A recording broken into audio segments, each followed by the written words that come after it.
বন্ধুরা আপনারা একটা নাম মনে রাখবেন, কারণ ভবিষ্যতে আপনি এই নামটা বারবার শুনবেন। আমাদের প্রতিবেশী চীন এই নামটা নিয়েই বারবার চিল্লাতে চাইছে। সেই নাম হলো ইটিআইএম, ইস্ট তুর্কিস্তান ইসলামিক মুভমেন্ট। এটাকে নিয়েই বড় একটা খবর বেরিয়ে এসছে, যেটা গোটা চীনকে, চীনের সরকারকে এবং তাদের ইস্টাবলিশমেন্টকে নাড়িয়ে রেখে দিয়েছে। আসলে খবর কিছু এমন বেরিয়ে এসছে যে ইউএন একটা রিপোর্ট জারি করেছে, যেটায় বলা হয়েছে ইটিআইএম এর প্রায় 500 থেকে বেশি যোদ্ধা, যার মধ্যে কিছু উজবেকি প্রদেশের, কিছু তাজাক প্রদেশের, কিছু হাজারা সম্প্রদায়ের মানুষ রয়েছে। আর হ্যাঁ, এতে চেচেনিয়ার যোদ্ধারাও সামিল রয়েছে।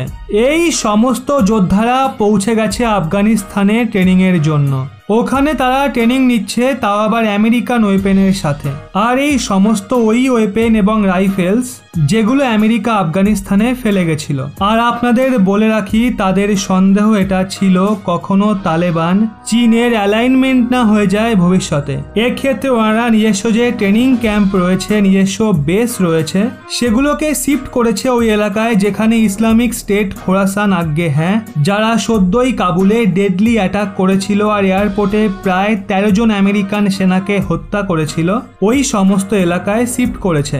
আর এর পেছনেও তালেবানেরই মাথা রয়েছে। কিভাবে? যত ইটিআইএম এর যোদ্ধা রয়েছে যারা ট্রেনিং নিচ্ছে, তাদের উদ্দেশ্য কি? ওদের উদ্দেশ্য হলো চীনের একটা রাজ্য রয়েছে সিংজিয়াং, সেটাকে স্বাধীন করানো। কারণ ওখানে অনেক মুসলিম আছে, ওখানে তারা নিজেদের একটা আলাদা দেশ বানাতে চায়। কারণ চীন ওখানকার মানুষদের ওপর প্রবল অত্যাচার করে। এক্ষেত্রে চীনের ভেতরে ঢুকে চীনের যে মেন্ড ল্যান্ড রয়েছে, যেখানে হুন চাইনিজ থাকে, মানে যারা আসল চীনা, তাদের ওপর অ্যাটাক করতে হবে। এখন মেনে নিন কাল তারা ট্রেনিং নিয়ে পৌঁছে যাবে চীনে, আর ওখানে অ্যাটাক করে চীনের ভারী মাত্রায় লোকসান করবে। তখন চীন কি করবে? মারাত্মক প্রেশার ক্রিয়েট করবে তালেবানের ওপর যে এই যোদ্ধাদের বিরুদ্ধে কোনো ব্যবস্থা নিন। ওরা আমাদের এলাকায় থেকে চীনের মধ্যে চাঞ্চল্য সৃষ্টি করছে। এক্ষেত্রে আমরা না তো তালেবানকে পয়সা দেবো ভবিষ্যতে, না তো ইনভেস্টমেন্ট করবো আফগানিস্তানে, তখন তালেবান এটাই ঝটকা খাবে। আর এর থেকেই বাঁচার জন্য আর আরো বেশি পয়সা কামানোর জন্যই চাল চালা হয়েছে। ওনারা সমস্ত ক্যাম্প করে দিয়েছে ওই সমস্ত এলাকায় যেখানে আইএসআইএস এর প্রভুত্ব রয়েছে।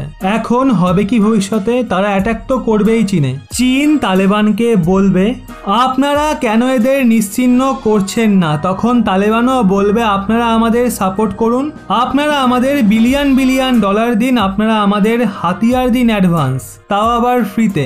আমরা আপনাদের জন্য তাদের নিশ্চিহ্ন করব। আর এমনটা করে তারা বছরের পর বছর চীনের থেকে পয়সা আদায় করবে, চীনের থেকে হাতিয়ারও নেবে, আর চীন থেকে বেশি বেশি ইনভেস্টমেন্ট নিজের দেশে আনবে। মানে একভাবে চীনকে ওখানে ব্ল্যাকমেলিংই করা হবে। সেক্ষেত্রে চীন আমেরিকার মতো পজিশনে চলে আসবে। মানে যেভাবে আমেরিকাকে পাকিস্তান বলতো আপনারা আমাদের পয়সা দিন, আপনারা আমাদের অ্যাডভান্স হাতিয়ার দিন, F-16 যুদ্ধ বিমান দিন, আমরা তালেবানের বিরুদ্ধে ক্রিয়াকলাপ করব আপনাদের জন্য। আর এমনভাবেই 20-25 বছর ধরে আমেরিকাকে মুরগি বানিয়ে তাদের থেকে পয়সা এবং হাতিয়ার লুটতে থাকে পাকিস্তান। ওই সিচুয়েশনই এখন তৈরি হতে দেখা যাচ্ছে চীনের ক্ষেত্রে। এই বিষয়ে আপনাদের কি মনে হচ্ছে? ওদিকে বন্ধুরা, কাশ্মীরকে নিয়ে পাকিস্তান বিশাল ধাক্কা খেয়েছে, কারণ আতঙ্কবাদী সংগঠন হাক্কানি নেটওয়ার্ক পাকিস্তানকে কাশ্মীরের বিষয়ে অনেক বড় বড় আঘাত করেছে।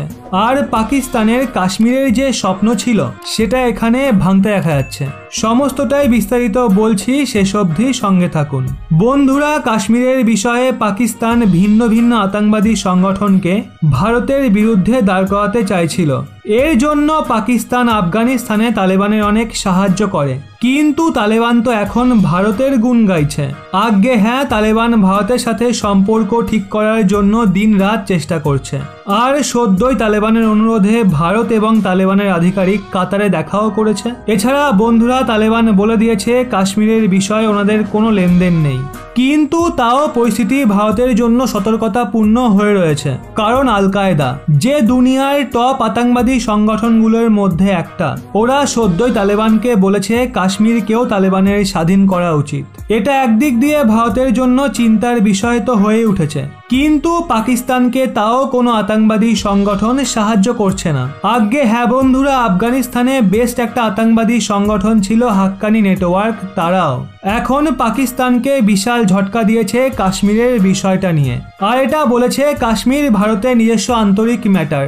সেই জন্য হাক্কানি নেটওয়ার্ক কাশ্মীরের বিষয়ে ইন্টারফেয়ার করবে না। কিন্তু ওখানে পাকিস্তান তো এটা চাইছিল ওই সমস্ত আতঙ্কবাদী সংগঠন ভারতের বিরুদ্ধে ঝাঁপিয়ে পড়ুক, কিন্তু এরকমটা হয়নি, কারণ তারা সবাই জানে যে ভারতীয় সেনা অ্যান্টি টেররিস্ট অপারেশনে দুনিয়ার অন্যান্য দেশের থেকে অনেক এগিয়ে রয়েছে। আর কাশ্মীরে জৈশ-ই মোহাম্মদ এবং লস্কর-ই তাইয়েবের মতো আতঙ্কবাদীদের কি হাল হয় ভারতীয় সেনার জন্য তারাও সেটা ভালোভাবেই জানে। তো এক্ষেত্রে তারা ভারতের সাথে সম্পর্ক ঠিক করতে চাইছে।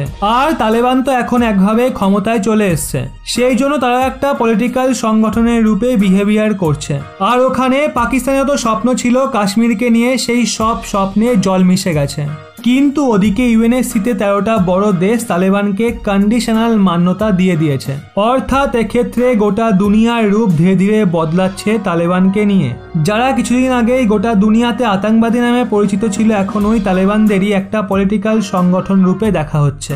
এই বিষয়ে আপনাদের কি মতামত অবশ্যই নিচে কমেন্টে জানান।